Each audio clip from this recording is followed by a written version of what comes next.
Assalamu alaikum.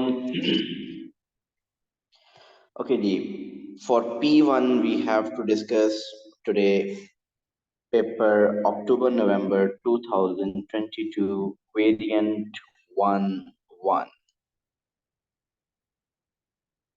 This is a paper which we have to discuss. I hope you did that.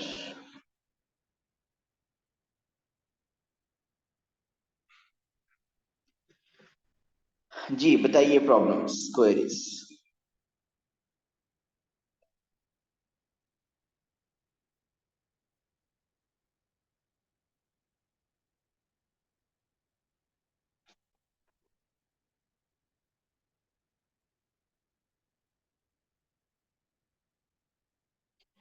जी क्या किसी की queries नहीं है?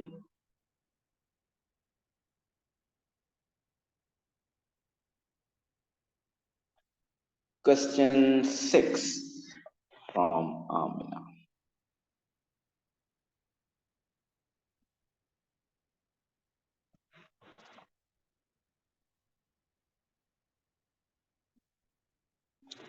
Okay, question 6 is show that 1 over sine theta plus cos theta plus 1 over sine theta minus cos theta is equal to 1.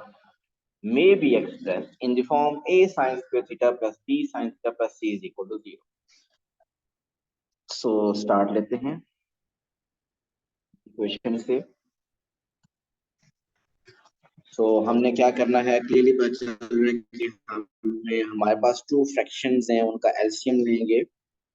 And what's the LCM? The LCM is sine theta plus cos theta into sine theta minus cos theta.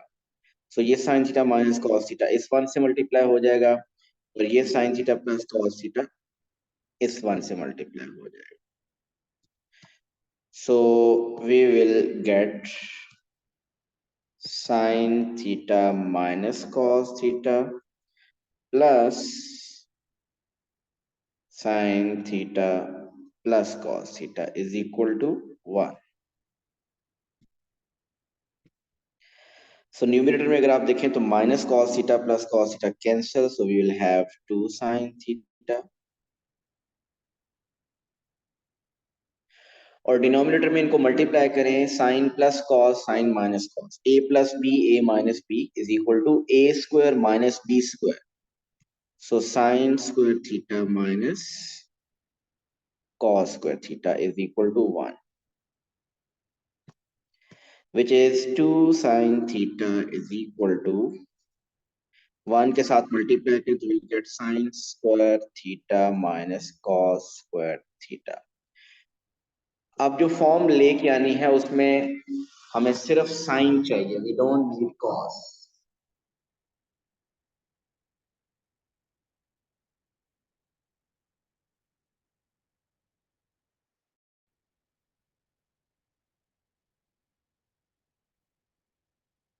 जी आमना 970911 paper 1 अक्टूबर नवंबर 2022 करना था.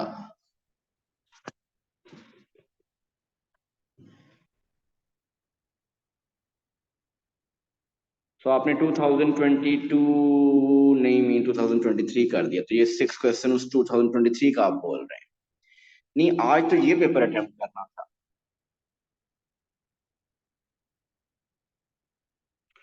तो इसका मतलब आपके इसमें से तो प्रॉब्लम नहीं होंगे. इजलाल आप बताइए कोई problem. Question 3 sir. 3.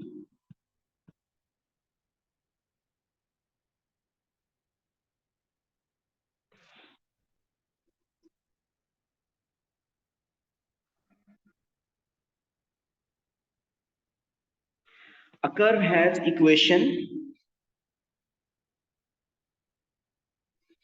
A curve has equation y is equal to ax raised to power 1 by 2 minus 2x, where x is greater than 0 and a is constant.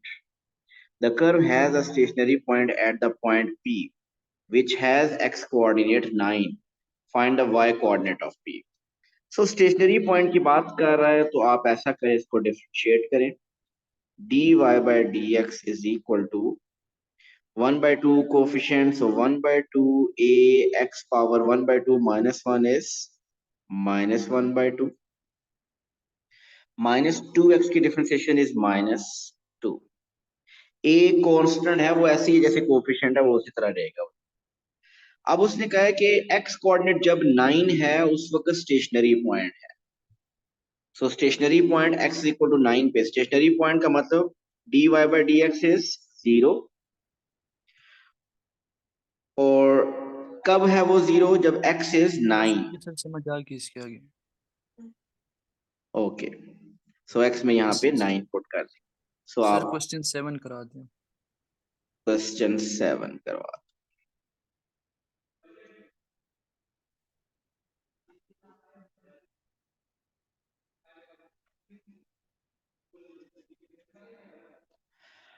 A tool for putting fence posts into the ground is called a post rammer.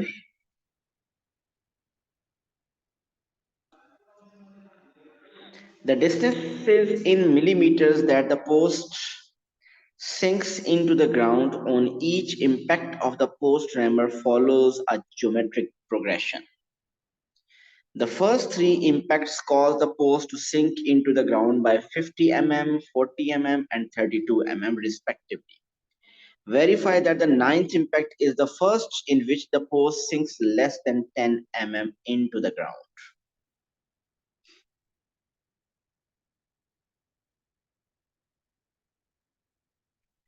(50 mm), second term 40 mm, 32 mm. और उसने बता दिया कि geometric है.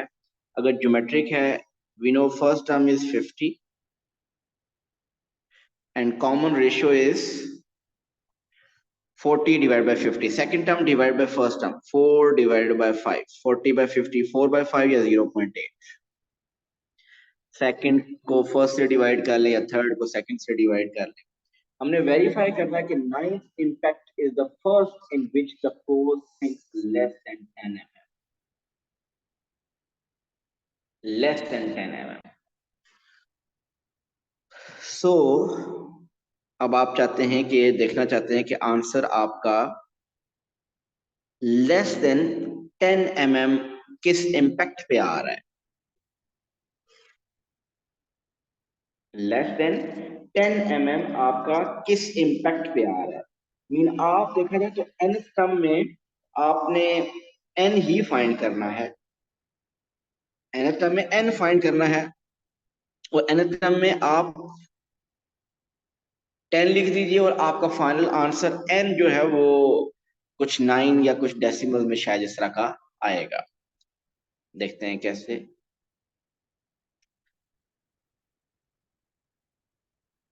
वैसे तो यूं भी शो किया जा सकता है कि 9th इम्पैक्ट में अगर आपने शो करना है, 9th इम्पैक्ट में अगर आप शो करना चाह रहे हैं तो आप इसकी 8th टर्म फाइंड करें. 8th टर्म कैसे फाइंड करेंगे? a r raised to power 7, उसका आंसर चेक करें. a 50 r 4 by 5 power 7. 8th term check करें और फिर 9th टर्म चेक करें. 9th टर्म चेक करेंगे तो a r पावर 8. इसका जरा मुझे इन दोनों का आंसर बताइए क्या आ रहा है. 8th टर्म आ रही है व्हाट?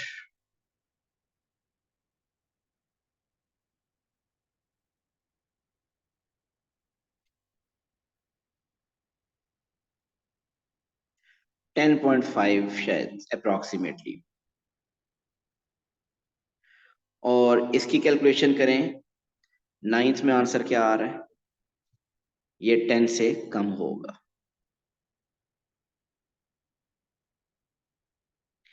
8.39. सो आप देखिए फर्स्ट इंपैक्ट में 50, सेकंड में 40, थर्ड में 32 कम होता जा रहा है, एट्थ में जाके 10.5 हो गया, और ninth impact is the first impact जिसमें आपकी जो पोस्ट है वो सिंक हो रही है less than 10. So hence proved कि ninth is the first impact which gives the answer less than 10. ठीक हो गया इजलाल, ए पार्ट क्लियर है? जी सर। बी पार्ट देखते हैं।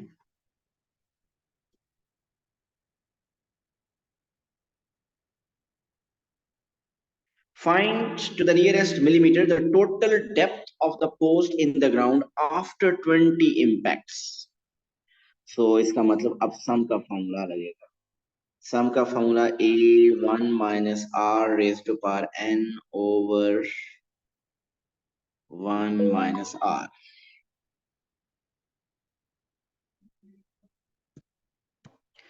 सो आपको फाइंड करना है आफ्टर 20 इम्पैक्ट, सो n की जगह 20 पुट करें, टोटल फाइंड करना है, टोटल डेप्थ, इसकी सम। अगर 20th इम्पैक्ट में फाइंड करना है तो वो nth टर्म का फॉर्मूला, लेकिन टोटल आपसे पूछ रहा है, first impact, second impact, third impact, fourth impact, सारे इन 20 इम्पैक्ट का टोटल सम कितना बन रहा है।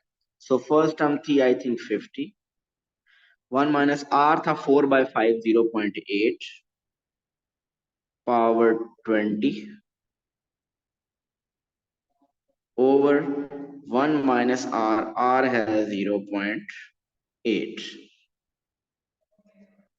सो ये आपका जो आंसर आएगा उसको आप नोट कर दीजिएगा, that will be the final answer, I think around 247.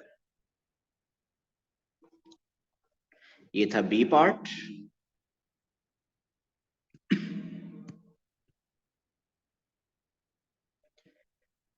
C part, find the greatest total depth in the ground which could theoretically be achieved. So greatest mean maximum, depth mean sum find करना है infinity, greatest possible जो है, जो theoretically possible है, sum to infinity over 1 minus r, a is 50, 1 minus r is 0.8, so the answer is 250. so theoretically जो greatest total possible depth है वो 250 हो सकती है।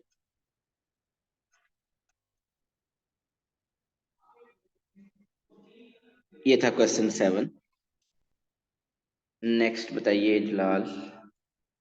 सर ये क्वेश्चन 8 में वो x ग्रेटर देन p और 4 का समझ नहीं आ रहा था। Question 8,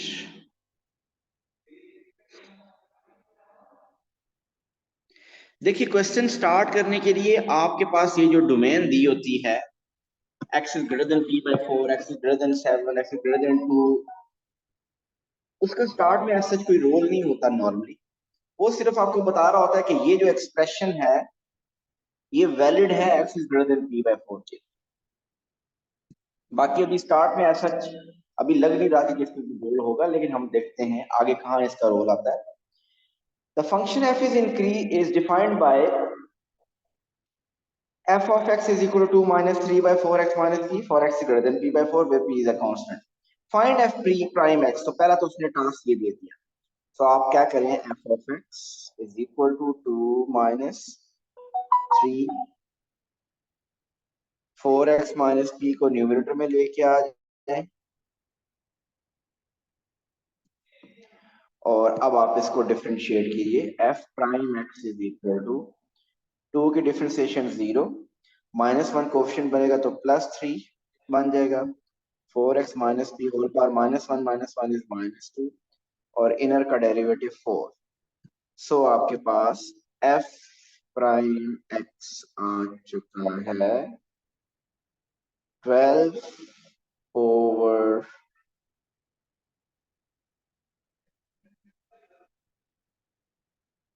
4 4x minus b whole square. अब आगे कहता है ये तो डिफरेंशिएट कर दिया, hence determine whether f is an increasing function or a decreasing function or neither.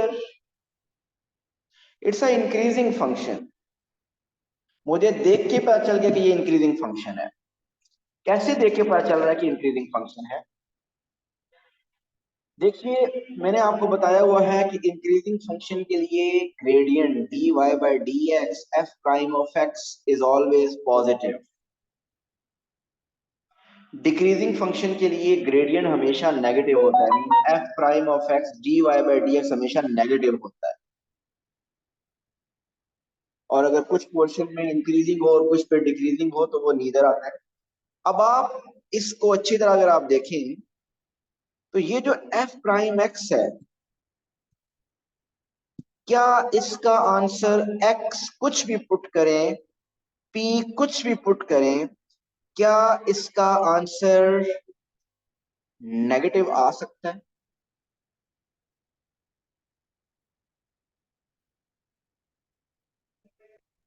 नहीं आ सकता सर। नहीं आ सकता। क्या इसका आंसर 0 आ सकता है, ये बताइए?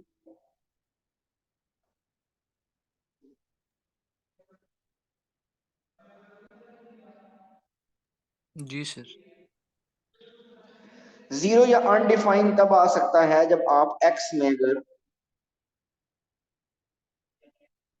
p/4 पुट कर दें। अगर x में अगर आप p/4 पुट कर दें तो ये 4 कैंसिल, p माइनस p, ये डिनोमिनेटर में 0 हो जाएगा।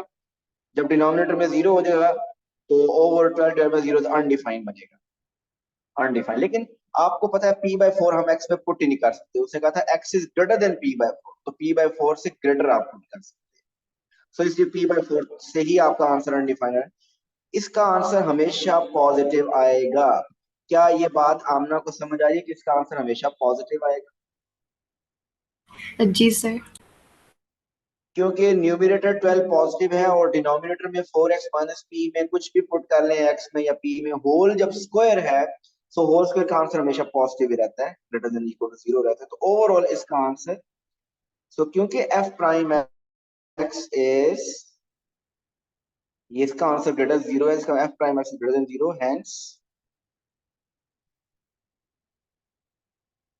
इंक्रीजिंग। तो यहाँ पे भी एज सच कहीं पे ये जो आप पूछ रहे थे जलाल, ग्रेटर देन p/4 का एज सच यहाँ पे कोई यूज अभी तक नहीं आया। आगे करूं इसका बी पार्ट सी पार्ट वगैरह देख लेते हैं।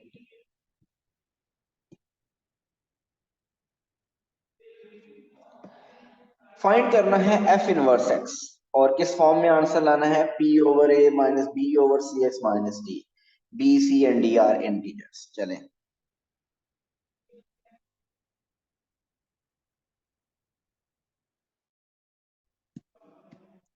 सो एफ इनवर्स के लिए सबसे पहले y लिखते हैं 2 minus 3 over 4x minus b. x को सब्जेक्ट बनाना है 3 over 4x minus p is equal to 2 minus y। इनको मल्टीप्लाई करें, 2 into 4x is 8x, 2 into p is minus 2p, minus y into 4x is minus 4xy plus py। x को हमने subject बनाना है तो आप x वाली term उधर रखें, बाकी सब इधर ले, 2p इस तरफ आ जाएगा और माइनस पी वाई भी इस तरफ आ जाएगा। सो ये आपके पास रह गया 8x माइनस 4xy। इसमें से ले लें x common, so you will get 8 minus 4y is equal to this.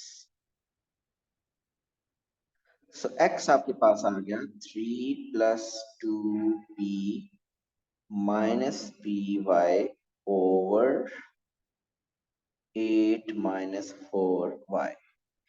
देखा जाए तो x हमने सब्जेक्ट बना लिया है, आपका f इनवर्स x तो आ चुका है। अब करना सिर्फ ये है कि हमने उस रिक्वायर्ड फॉर्म में आंसर लिखना है, और वो नेक्स्ट पेज पे चलते हैं। उसकी रिक्वायर्ड फॉर्म कौन सी थी? आंसर हो P over A minus B over, ठीक है। सो P वाली टर्म्स को हम अलग करते हैं, 2P minus PX over 8 minus 4X plus 3 over 8 minus 4X।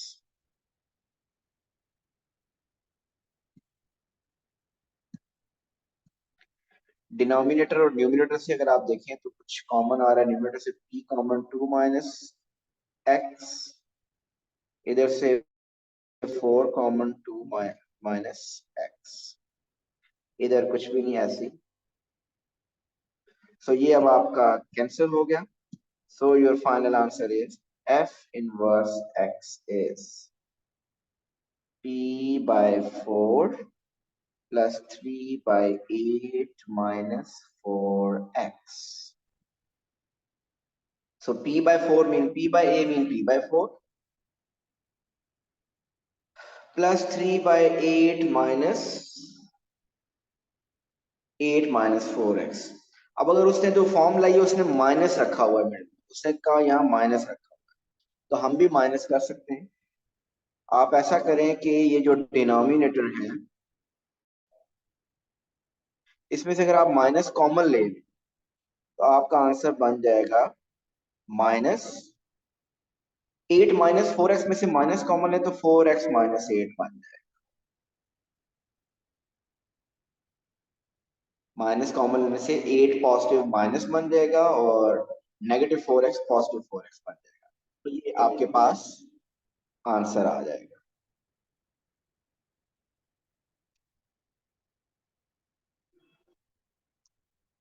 जी, ये बी पार्ट आई होप के आपको क्लियर होगा। अब इसका देखते हैं सी पार्ट। जी सर, सी हो जाएगा। सी हो जाएगा, ओके। जी हलीमा, क्या बात है, आप क्लासेस में लेट ज्वाइन करते हैं, कोई क्लैश तो नहीं आ रहा किसी और क्लासेस के साथ? मैकेनिक्स में भी आप लेट ही आते हैं।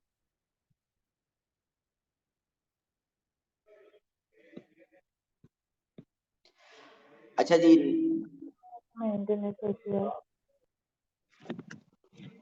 नेक्स्ट बताइए जी।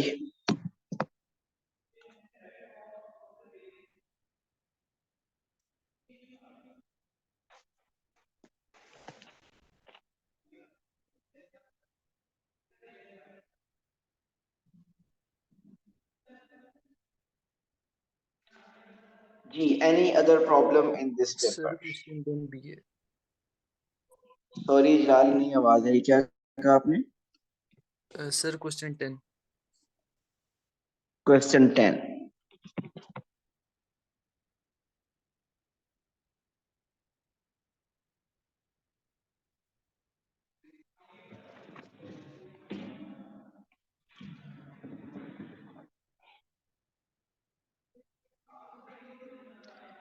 ओके, क्वेश्चन 10 देखिए जी।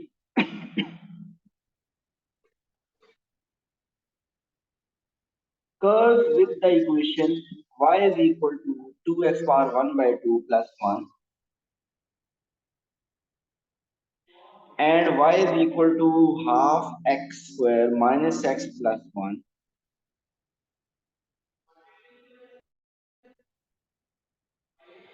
intersect at A 0, 1 and B 4, 5 as shown in the diagram. Find the area of the region between the two curves. इन दोनों कर्व्स के दरमियान जो रीजन आ रहा है उसका एरिया फाइंड करना है। तो आप क्या करेंगे, एरिया कैसे आता है? इंटीग्रेशन से। सो आप दोनों कर्व्स को इंटीग्रेट करेंगे 0 से लेकर 4 तक। जो नीचे वाली कर्व है जब उसको इंटीग्रेट करेंगे तो you will get this area under the graph. Area under the graph mean area between the curve and x axis. और जब वो ऊपर वाली कर्व है उसको जब आप इंटीग्रेट करेंगे तो आपके पास ये फुल एरिया आ जाएगा। Area between that curve and x axis, ये एरिया आ जाएगा। और दोनों एरिया को सब्ट्रैक्ट करेंगे तो आपके पास शेडेड एरिया आ जाएगा। जी इजलाल बताइए, ए पार्ट अटेम्प्ट करूं, सॉल्व करूं, सॉल्व करके दिखाऊं? नहीं सर, ये आते हैं बी में मसले। अच्छा, बी में मसला है। बी देखते हैं क्या है।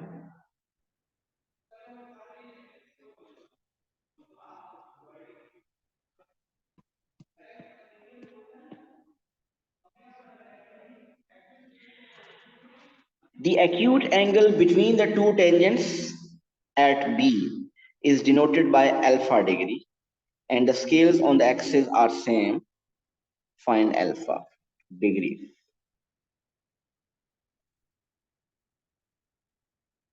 मैं अभी वैसे आपको ये क्वेश्चन बी पार्ट करवा देता हूँ, लेकिन इस क्लास के बाद मैं आपको एक लेक्चर भेजूंगा जिसमें डिफरेंशिएशन के थ्रू अगर टेंजेंट का एंगल फाइंड करना हो विद हॉरिजॉन्टल या वर्टिकल, या एंगल बिटवीन टू टेंजेंट्स अगर फाइंड करना हो तो वो कैसे फाइंड करते हैं, वो एक लेक्चर में आपको सेंड करूंगा। और अगर मैंने सेंड ना किया तो मुझे मैसेज करके रिमाइंड करवाइएगा, पर अभी मैं एक्सप्लेन करता हूँ। आपको ये बात पता होनी चाहिए, जनरल डिस्कशन अगर मैं कहूँ पहले, इसके बाद फिर इस क्वेश्चन की तरफ आऊंगा। उसमें भी मैंने ये एक्सप्लेन किया हुआ है और डिटेल में है जरा वो, कि अगर कोई भी एक लाइन हो, ये एक लाइन है, अगर आपने इस लाइन का angle with the horizontal find करना है, मीन सपोज ये हॉरिजॉन्टल है, आपने ये एंगल फाइंड करना है, सपोज ये एंगल है थीटा। तो ये एंगल अगर आप फाइंड करें तो आप नॉर्मली कैसे करते हैं, ये y हो और अगर ये x हो तो आप टेन रेशियो लगा सकते हो, क्योंकि टेन थीटा होता है y over x, trigonometric ratio से परपेंडिकुलर ओवर बेस। और इसको हम यूं भी लिख सकते हैं, अगर आपको y ओवर x ना पता हो, अगर आपको इस लाइन का ग्रेडियंट पता हो, अगर आपको इस लाइन का ग्रेडियंट पता हो तो फिर क्या आप फाइंड कर सकते हैं। अब बात यह कि ग्रेडियंट क्या होता है, ग्रेडियंट भी राइज ओवर रन होता है, मीन ग्रेडियंट भी देखा है तो y ओवर एक्स ही होता है, राइज ओवर रन। तो इस y ओवर एक्स की जगह लिख सकते हैं ग्रेडियंट। सो ये एक फॉर्मूला आपके पास सामने आ गया, tan theta is equal to m। अगर आपको किसी भी डायगोनल लाइन, किसी भी लाइन का एंगल विद द हॉरिजॉन्टल या विद एक्स एक्सिस अगर एंगल फाइंड करना हो तो आप सिंपली उस लाइन के ग्रेडियंट का टेन इनवर्स ले लें, you will get the gradient.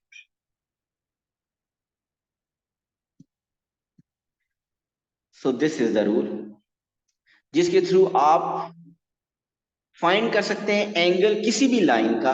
अगर उसका ग्रेडियंट आपको पता हो तो आप उस लाइन का angle with the horizontal with the x axis आप फाइंड कर सकते हैं। फॉर एग्जाम्पल, अगर मैं आपको कहता हूं कि ये एक लाइन है, ठीक, this is x axis, this is y axis,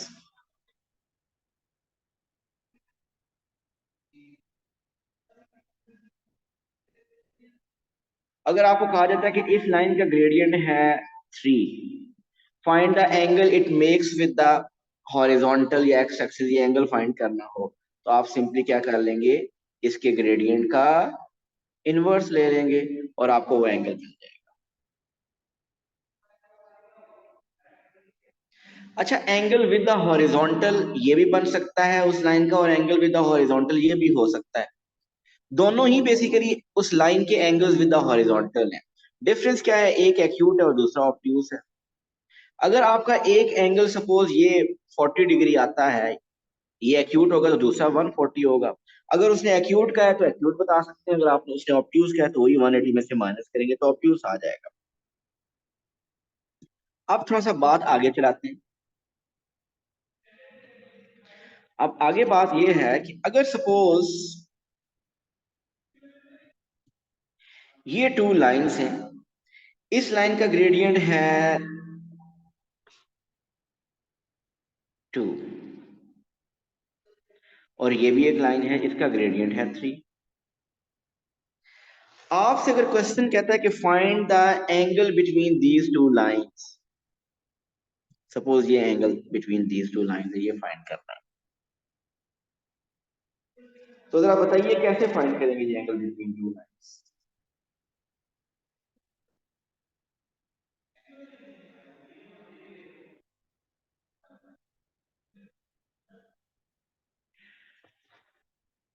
जी, इसके मैं टू मेथड बताऊंगा। एक मेथड ये कि मुझे दोनों का ग्रेडियंट पता है, मैं जिस पॉइंट पे वो इंटरसेक्ट कर रहे हैं वहां पे अगर मैं हॉरिजॉन्टल ड्रॉ करूंगी, सो मुझे जिस लाइन का ग्रेडियंट पता है 2, उसका टेन इनवर्स 2 करूंगा तो उसका एंगल विद द हॉरिजॉन्टल मिल जाएगा, ये एंगल मिल जाएगा। और जिस लाइन का ग्रेडियंट 3 है उसका टेन इनवर्स 3 करूंगा तो मुझे ये एंगल मिल जाएगा विद द हॉरिजॉन्टल। और दोनों को माइनस करने से थीटा मिल जाएगा।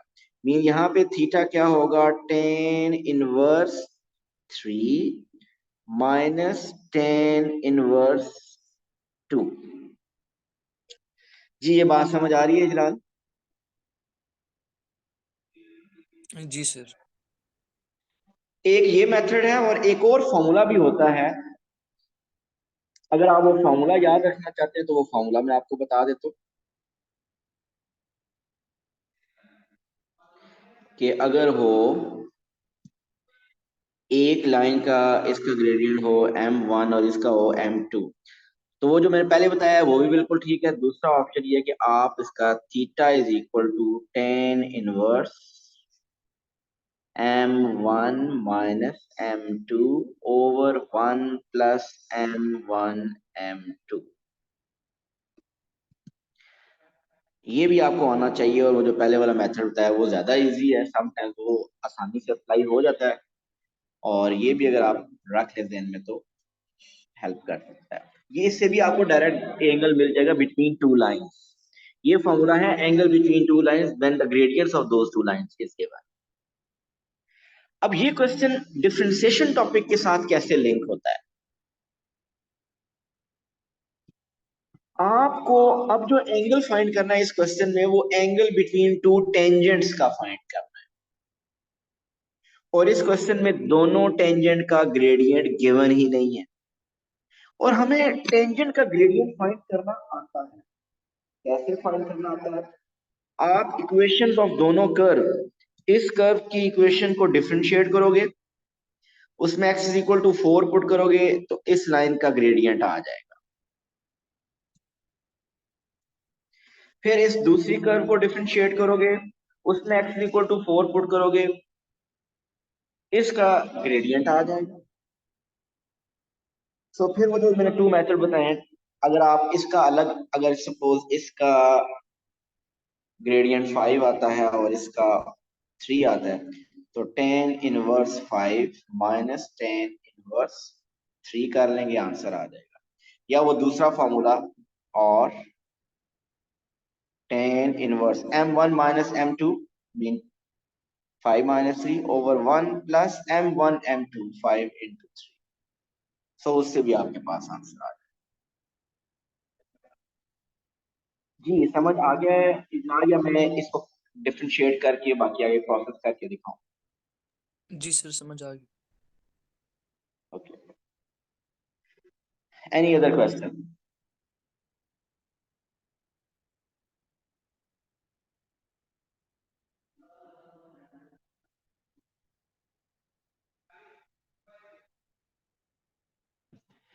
आमिना, आपने ये गलत पेपर अटेम्प्ट कर लिया था, तो आज आप ये अटेम्प्ट कर लीजिएगा और इसकी फिर रिकॉर्डिंग देख लीजिएगा अगर इसमें कोई प्रॉब्लम हो आपको।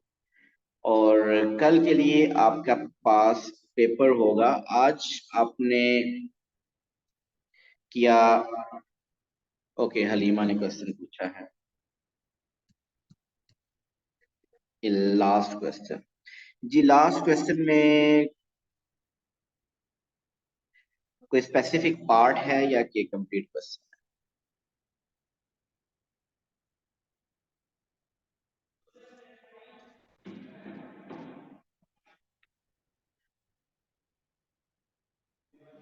फर्स्ट पार्ट, ओके, देख लेते हैं। Question 11 is the diagram shows the circle with equation x square plus y square is equal to 20। और ये बेसिकली स्क्वायर कंप्लीट हुआ है, x plus zero whole square plus y plus zero whole, इसका centre की coordinate 0 0 ही है और इसका रेडियस अंडर रूट 20 है। सर्कल की इक्वेशन तो गिवन है। Tangents touching the circle at points B and C pass through the points A 0, 10. Okay. By letting the equation of a tangent y is equal to mx plus 10. Y is equal to mx plus 10. Find the two possible values of m. Okay. आपके mind में भी नहीं होगा कि ये topic कौन सा है। किसी को पता है कि ये कौन सा टॉपिक, किस टॉपिक से पार्ट है?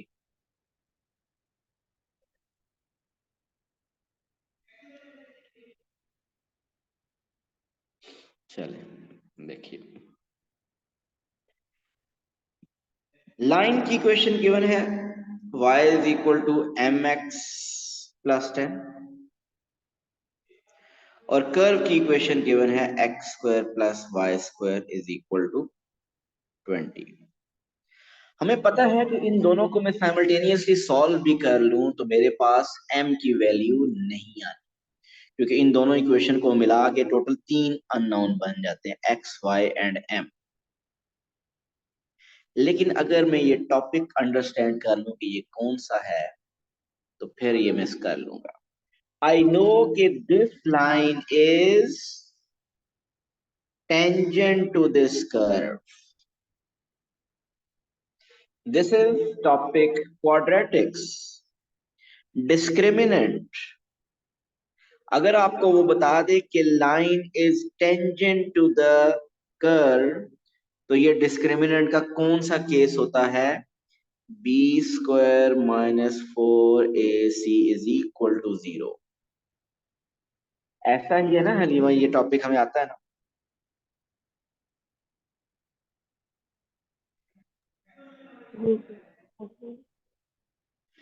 तो अगर ये हमें आइडिया है इस टॉपिक का, डिस्क्रिमिनेंट के 3 केसेस होते हैं, b square minus 4ac greater than 0 mean 2 solutions, mean line and curve meet at 2 points। b square minus 4ac is equal to 0 mean line and curve just touch, mean tangent case, और do not intersect, b square minus 4ac is less than 0। तो अब आप क्या करोगे, y is equal to mx plus 10, y को आप इसमें put कर दें, so you will get x square plus y is mx plus 10 whole square is equal to 20। so x square plus m square, x square plus a plus b whole square open कर रहा हूँ, 20mx plus 100 minus 20 is equal to 0। so x square plus, so this is x square plus m square plus x square plus 20mx plus 80 is equal to 0। So what is a, b and c? The coefficient of x square, इसमें x का coefficient 1 भी है और m square भी है, so 1 plus m square is a। आप x square common लें तो you'll get the coefficient of x square 1 plus m square। b is 20m and c is 80। We know that this is the discriminant का second case because line is tangent to the curve, so it means b square minus 4ac is equal to 0। So b is 20m minus 4a is 1 plus m square and c is 80 is equal to 0।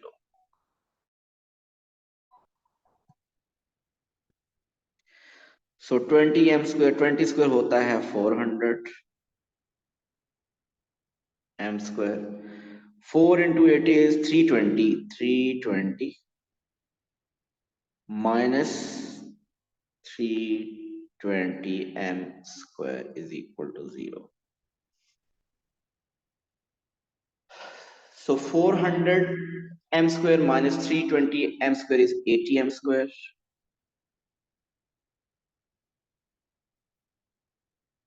Is equal to 320. M square is equal to 4. So the value of M, values of M are plus minus 2.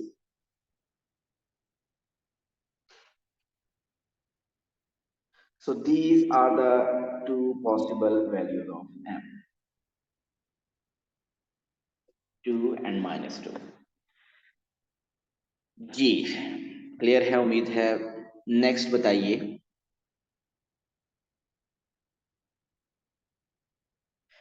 Okay जी, अब आपको ये आपने आज attempt किया है अक्टूबर नवंबर variant 2022 variant 11।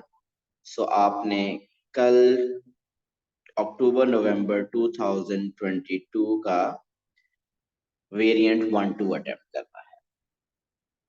Thank you so much, see you tomorrow, अल्लाह हाफिज।